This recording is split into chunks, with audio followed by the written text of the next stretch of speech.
Alright, in this video we will be discussing about dysphagia.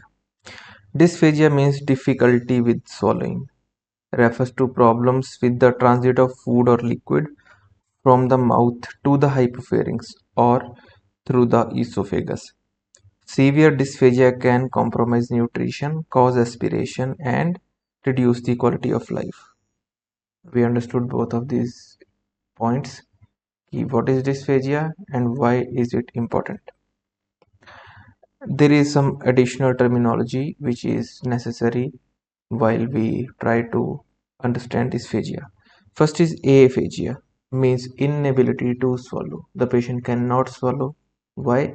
Because of complete esophageal obstruction, most encountered in the acute setting of a food bolus or foreign body impaction.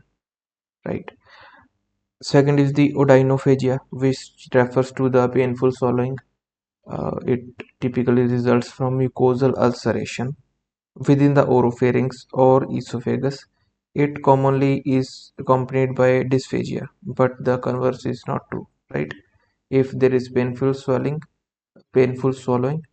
there may be dysphagia, but every dysphagia is not associated with painful swallowing, right? Third is the globus pharyngeus. This is very important terminology because number of times MCQs have been asked from this area. Globus pharyngeus means it is a foreign body sensation. The patient feels like a sensation is there, like a foreign body in the throat, right, in the neck, and that does not interfere with swallowing. The patient is no difficulty in swallowing. There is no dysphagia, but there is foreign body sensation, and sometimes it is relieved by swallowing, and sometimes it is not relieved by swallowing. Right, this is globus pharyngeus. Then is the transfer dysphagia, results in nasal regurgitation or pulmonary aspiration during swallowing and is characteristic of oropharyngeal dysphagia.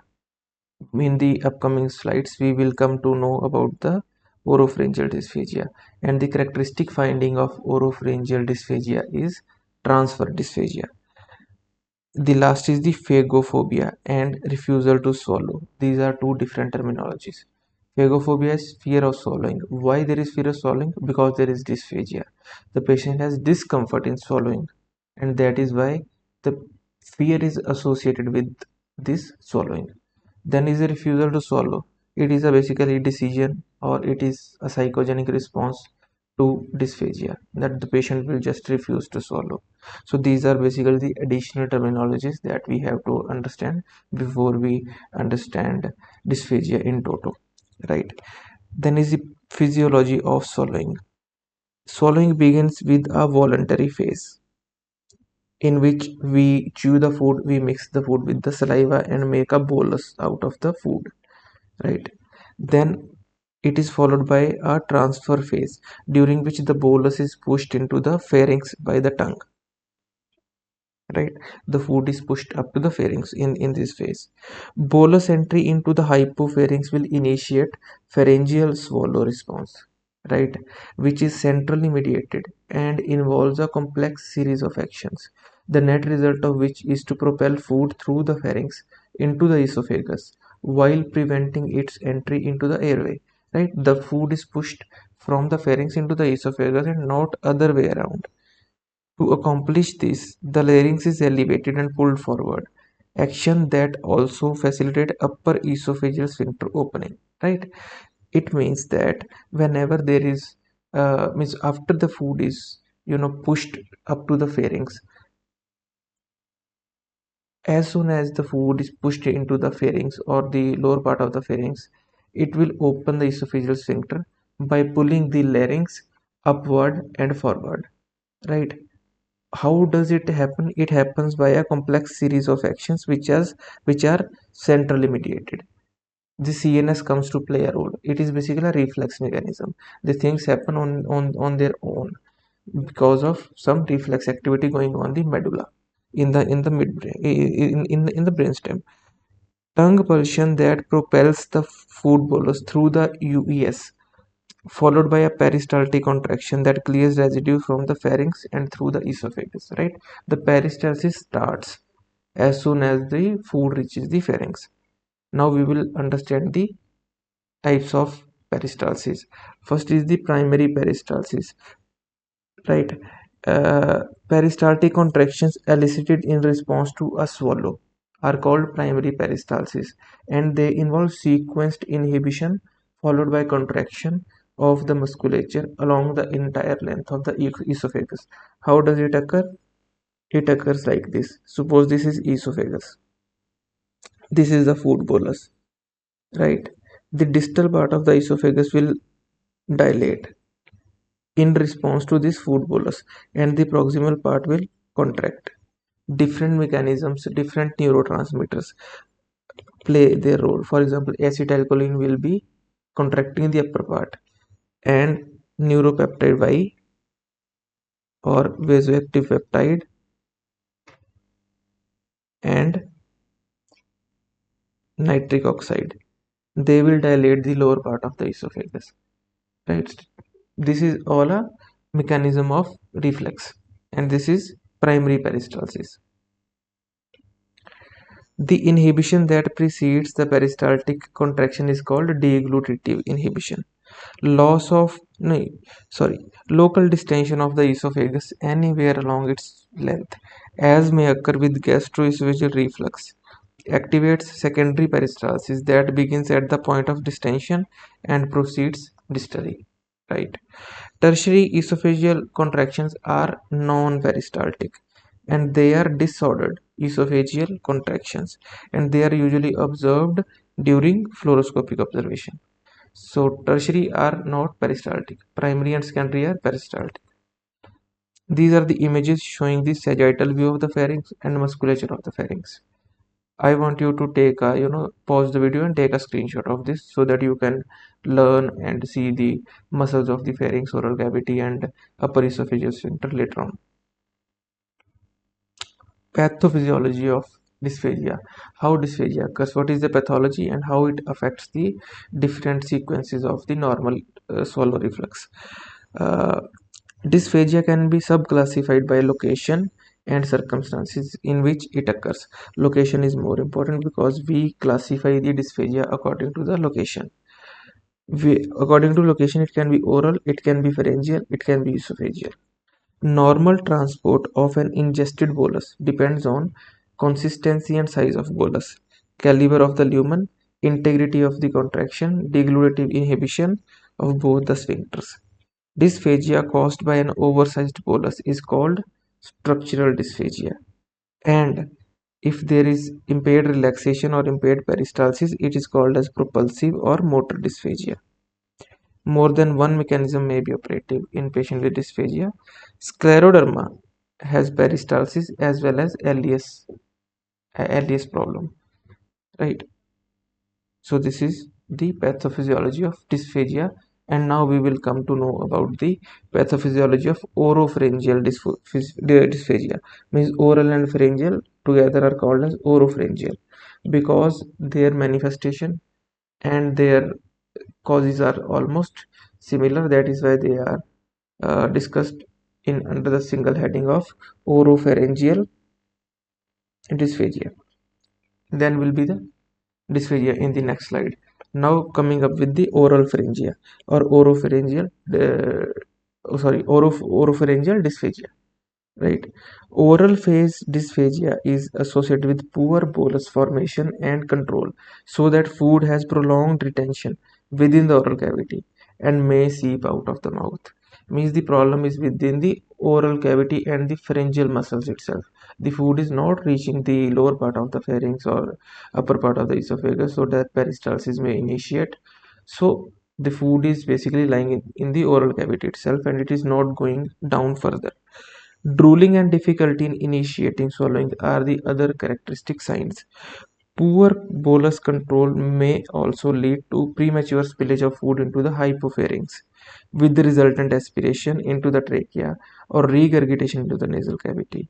Pharyngeal phase dysphagia is associated with retention of food in the pharynx due to poor tongue or pharyngeal propulsion or obstruction at the UES, right? Pharyngeal phase dysphagia. So there are two phases basically. One is the oral phase, second is the pharyngeal phase. Oral phase, we know that the food will lie in the oral cavity only and it will not go down further, whereas pharyngeal phase dysphagia is associated with retention of food in the pharynx due to poor tongue or pharyngeal propulsion. Loss of propulsion is there, or there may be obstruction at the esophageal sphincter, upper esophageal sphincter. Sign and symptoms of hoarseness or cranial nerve dysfunction may be associated with oral pharyngeal dysphagia. It is understood.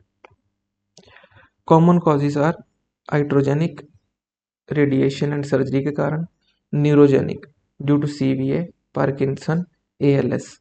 These are the major causes, right? Medullary nuclei directly innervate the oropharynx. Lateralization of pharyngeal dysphagia implies a structural pharyngeal lesion or a neurologic process. Then is the oropharyngeal structural lesions causing dysphagia like Zenker's diverticulum, cricopharyngeal bar, and neoplasia. Right? These three are the structural causes of oropharyngeal dysphagia. Now we will come up with the esophageal dysphagia. See, esophagus measures about 26 centimeter in length, 2 centimeter in AP diameter, 3 centimeter in the lateral plane. When lumen is narrow to less than 13 mm, dysphagia occurs. These structural causes are Schatzki rings, eosinophilic esophagitis, and peptic strictures. Right? Esophageal dysphagia, structural causes. Now, propulsive disorders can also be there. These are achalasia and diffuse esophageal spasm. All these different entities are, they will be covered in great detail in the upcoming videos. This video we cannot, go into detail of every single manifestation. You have to just remember the different causes of different types of dysphagias. Propulsive disorders are achalasia and DES in this scenario. So you have to remember this. And this comes under esophageal dysphagia. Esophageal dysphagia comes under the simple pathophysiology of dysphagia. What else comes under the pathophysiology of dysphagia? It is the oropharyngeal dysphagia. So we have two entities, oropharyngeal dysphagia and esophageal dysphagia. Right? You have to remember these two different types of dysphagia, and this dysphagia is classified on the basis of region. On the basis of region, important to understand, right? Now this is the uh, algorithm on how do we proceed with a patient of dysphagia, how do we approach a patient of dysphagia. Basically, see, if there is dysphagia, we have to do some investigations like endoscopy, like barium swallow, like history and physical examination, and we will come to know whether the esophagia it pertains to oropharynx or it pertains to esophagus, oropharynx or esophagus. In oropharyngeal dysphagia, there can be structural causes like Zenker's neoplasm cervical web. In propulsive oropharyngeal dysphagia, the reasons can be neurogenic or myogenic. These include cerebral vascular accident, Parkinson, ALS, or myasthenia gravis, polymyositis, connective tissue diseases, muscular dystrophy, or paraneoplastic causes. Right. Similarly, in esophageal dysphagia, structural causes are pill esophagitis, infectious esophagitis, Schatzki rings, neoplasm, peptic ulcer, eosinophilic esophagitis. Right. Propulsive esophageal dysphagia is the causes are GERD, achalasia, diffuse esophageal spasm, or scleroderma. So we have to understand ki what disease can cause what kind of dysphagia, and a certain type of dysphagia, what are the diseases that can cause that kind of dysphagia, right? So we have to understand the things both way. So this is the basic algorithm of dysphagia. It is given in Harrison. You can either take a screenshot of this frame, or you can directly refer the Harrison. Now, how do you diagnose dysphagia? For the diagnosis of dysphagia, you will do history taking. You will do physical examination, you will do upper GI endoscopy, you will do barium swallow, and you will do ENT checkups like laryngoscopy, etc. Treatment, see, different causes have different kinds of treatment, and each entity will be dealt separately in the upcoming videos. For example, achalasia, the treatment is different. For example, GERD, treatment is different. For example, scleroderma, the treatment is totally different. So different entities, different treatments, and the discussion, that kind of discussion is not, coverable in this video. So this is all about this video. We have understood about the definition of dysphagia, other terminologies, physiology of swallowing, primary peristalsis, secondary peristalsis, deglutative inhibition, right? Here are the muscles of the pharynx and oral cavity, pathophysiology of dysphagia and their classification according to the location, then oropharyngeal dysphagia, their causes, esophageal dysphagia and its structural and propulsive disorder causes, then the simple flowchart algorithm, then the diagnosis and treatment of dysphagia. So that is all about this dysphagia. Thank you so much for your patient listening, and follow the upcoming videos to know more about dysphagia and the other the pertaining entities or pertaining individual diseases like achalasia, GERD and scleroderma, etc. Thank you so much.